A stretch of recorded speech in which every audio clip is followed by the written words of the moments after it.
Douglas, do you think in the West, this fear of Islam or anything that looks so different to us? No, I mean, the society I'm from is one of the most pluralistic and diverse societies on earth. You couldn't get a larger range of people of different backgrounds and ethnicities and languages than you have in Britain. And which it's a is rich why, country. once again, if I may push back against this thing you are pushing, which is that these are sort of uniquely bigoted, unwelcoming societies. Not at all. The evidence would suggest that Britain is not, If anything, I'm giving you the chance to tell us, from your perspective, what you find threatening or not about refugees coming to England. Let me answer that by broadening, if I may.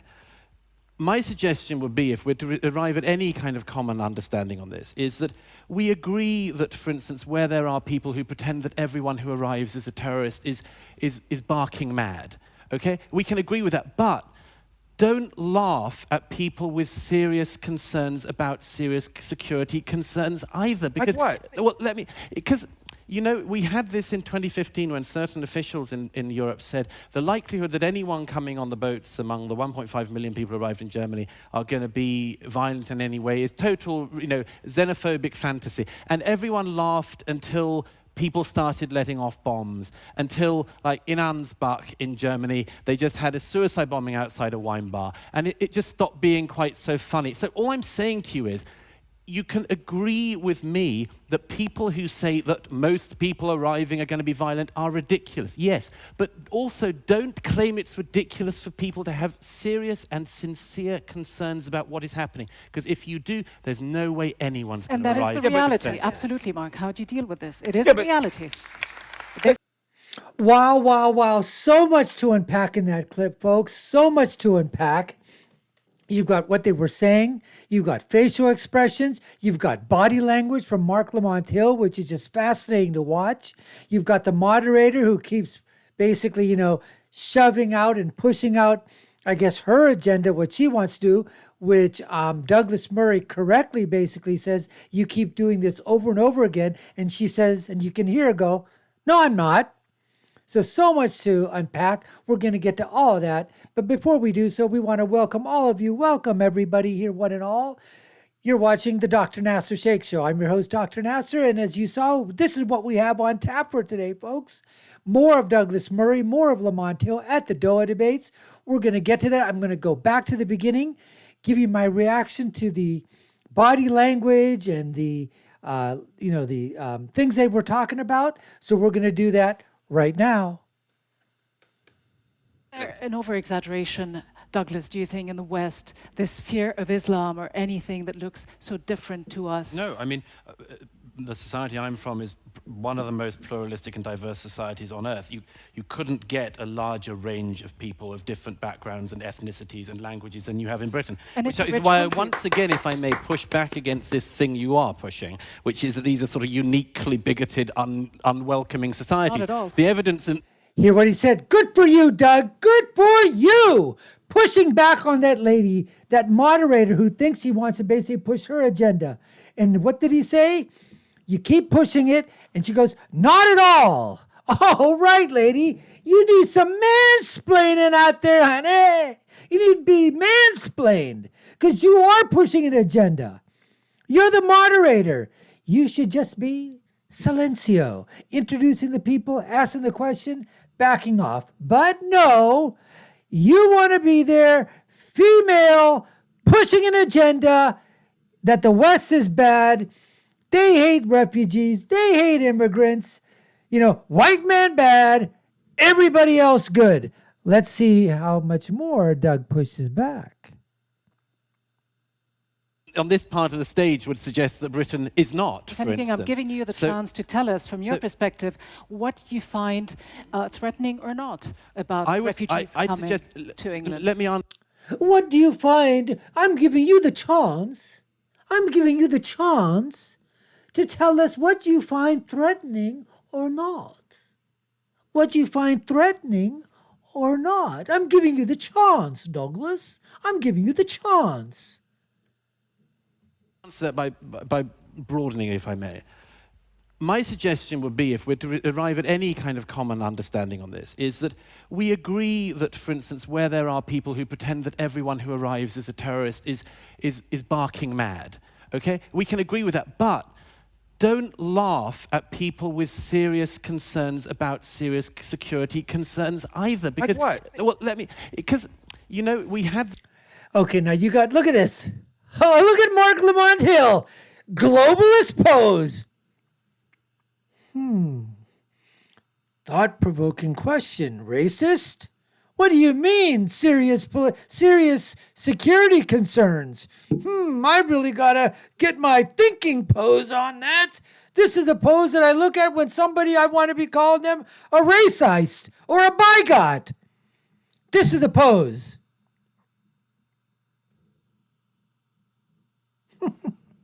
Watch him throughout the rest of this clip, folks. It's unbearable and unbelievable. This guy high on his horse, looking down upon everybody as a racist and a bigot. This in 2015 when certain officials in Europe said the likelihood that anyone coming on the boats among the 1.5 million people who arrived in Germany are going to be violent in any way is total, xenophobic fantasy. And everyone laughed until people started letting off bombs, until, like in Ansbach in Germany, they just had a suicide bombing outside a wine bar. And it just stopped being quite so funny. So all I'm saying to you is, you can agree with me that people who say that most people arriving are going to be violent are ridiculous. Yes, but also don't claim it's ridiculous for people to have serious and sincere concerns about what... And there you go. See? And all Doug is basically saying is something that is so absolutely true that it could be basically put as an axiom. If 99.99% of the people that are coming are going to be perfectly fine, if you just say that 0.01%, if that's even what you even freaking utter, loudly or softly, or you even start to even think about it, you go 99.9, oh, wait a minute, if you don't say it's 100%, you're a racist, you're a bigot, bigot, that's what they're going to say. Because it's got to be 100%. Everybody coming over is squeaky clean. They've all been vetted 120%. They're not going to do a damn thing. They want to be integrated. They want to assimilate. They want to become part of the country they come to. That's what we're being told by the globalists, by people like Mark Lamont Hill. Look at him here with that... What more is this Douglas Murray racist and bigot going to say? I got to contemplate on that.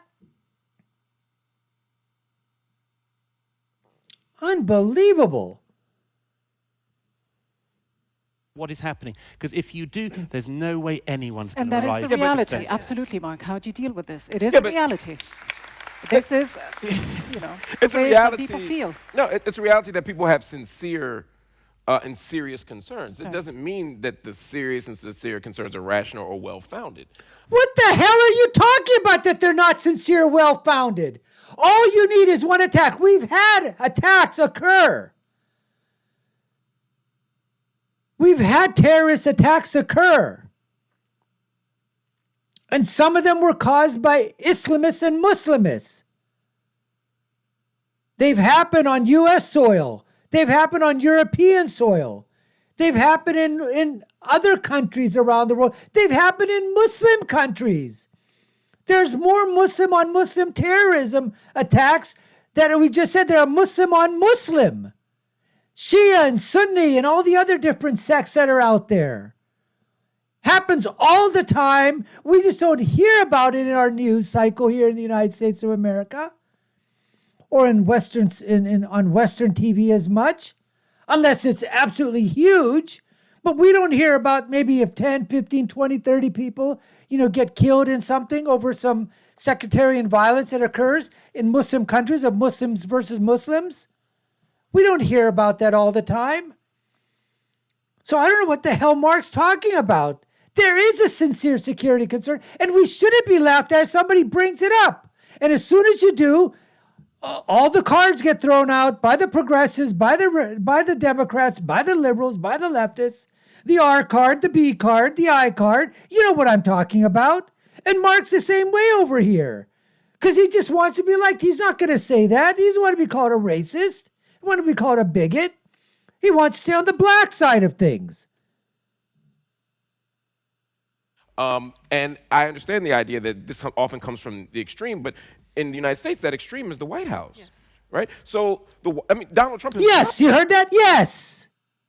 Donald Trump, now here we go. That's coming from the White House. That's coming from Orange Man. That's coming from Donald Trump and his supporters, because they're all a bunch of white supremacists. Not to mention that, 12 to 13% of the black population voted for him. Not to mention that 34 to 35% of the Hispanic population, Latino population voted for him. Not to mention that you had about 12 to 13% of Muslim population vote for him. And then what about all those counties that voted twice, that voted for Clinton, flipped to Obama, and then flipped back? 200 counties twice that voted for Obama flipped to Trump. What'd they do? Become racist overnight? Racist in a few years? Again? It's coming from the Trump White House? What the hell are you talking about? And did you see here? Look at Doug's face. He's just doing the same face with Lamont. You're absolutely crazy. You're crazy.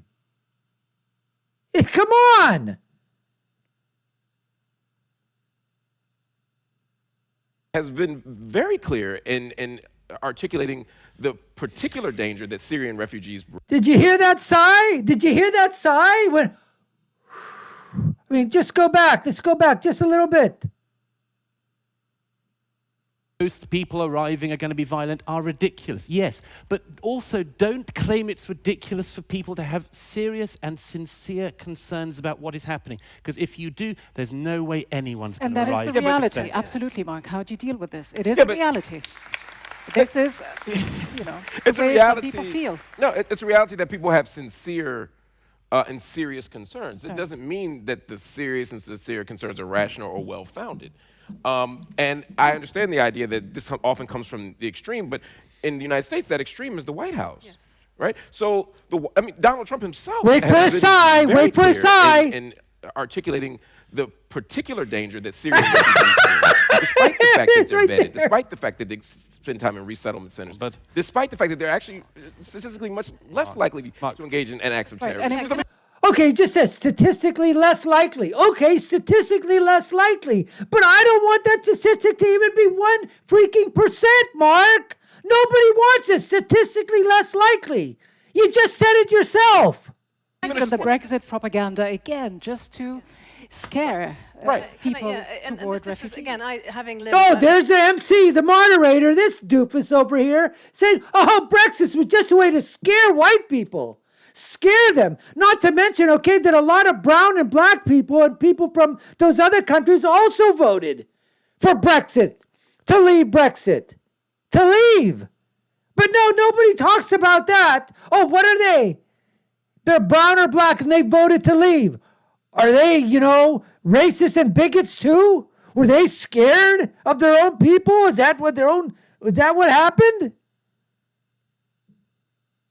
As a Brit living in America right now, my children were in a lockdown mode at school. They teach them lockdown, right? So that in case of gun violence, your 6-year-old, your 10-year-old, your 18-year-old is taught to go into the corner of the room because of gun violence. The gun violence in America, the terrorism, as we see, is not coming from Mexicans and Latinos and Syrians and Muslims. It's coming from white men. Some of those things, that's true, that predominantly are coming from white men, but there have been instances if you're talking about murders and rapes and gun violence and from the cartels. Yes, it is coming from Mexicans. It is coming from south of the border. It is coming from black on black crime in Chicago and Democratic controlled cities. In some of these cities where the gun laws are absolutely strict. This is where the most damage, the most murders, the most robberies, the most, rapes are being committed. This lady, she says she lives in America as a resident there, doesn't know what the freak she's talking about. Schools are gun-free zones. We need to make them where they're not gun-free zones, where teachers are armed, where police officers can be armed, where administrators can be armed. That's what we need to do, protect our children.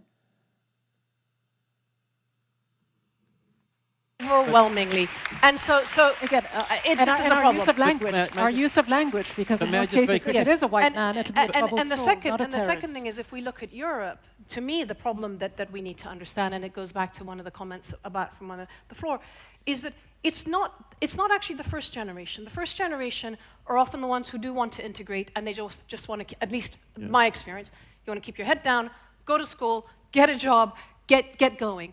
It is that second generation that has born and grown up, and feels a sense of unbelonging because they're not reflected at all in the education, in the history books, in the art, in the culture, and they are demonized. And that's the community we have to be dealing with and recognizing. Douglas, and that's the pluralism that none of our societies. I know you have something to say before. That's because, in Europe, most of those people didn't want to assimilate when they came. Just like she said, they just put their head down, worked, got a job, was doing something for their children to better their children, to get their children could get an education. In Europe, that's true. Many of those kids, for whatever reason, but they're coming from where? They're coming from those areas where there is poverty, where they haven't been able to escape because they didn't assimilate. This was the problem that the parents did. You don't see a lot of that happening in the United States because they are assimilating to some extent. A lot of the refugees, a lot of the people that are coming from these from these Muslim countries or whatever, or from the Africa, they are assimilating over here. They're doing it. You don't see that happening as much in the United States of America. Not to the extent that she's talking about. She's giving a totally British view of this. That's fine. But that certainly doesn't extend to the United States of America, second and third generation. Before I go to Nelufar. We do have to address that. Every society on earth has difficulty integrating people, from a very different background. Yes. It's always difficult. Again, I don't think we should fall into this idea that Europeans are uniquely bad at it. We've had to do a lot of absorbing very fast, and we've done most of it very damn well. And Exactly. Just like you said, we've done it goddamn well. That's right. We've done it damn well. All over the world, we have incorporated, we've allowed people to immigrate, we've taken in millions and millions of people, we've asked them basically to assimilate into the culture. That's what we've done. So this bashing of Western civilization, Western countries that is occurring by people out there saying Western society bad, white man evil. They don't want to have anybody come inside their countries. They don't want to have foreigners come in. They don't want immigrants. They don't want refugees. No, all they're saying basically is what? They're saying do it slowly. Vet the proper people. Make sure those people, when they come over, they want to be a part of the country they're coming to. Not that they hate the place that they're going to and they want to change it. That's not what we want. And it does take time. And there have been mistakes made by people in the past, and there are probably going to be mistakes going in the future. But that doesn't mean that you say that, 90-95% of all Western countries are bad. That's just not right. That's just not correct. That's not telling the truth.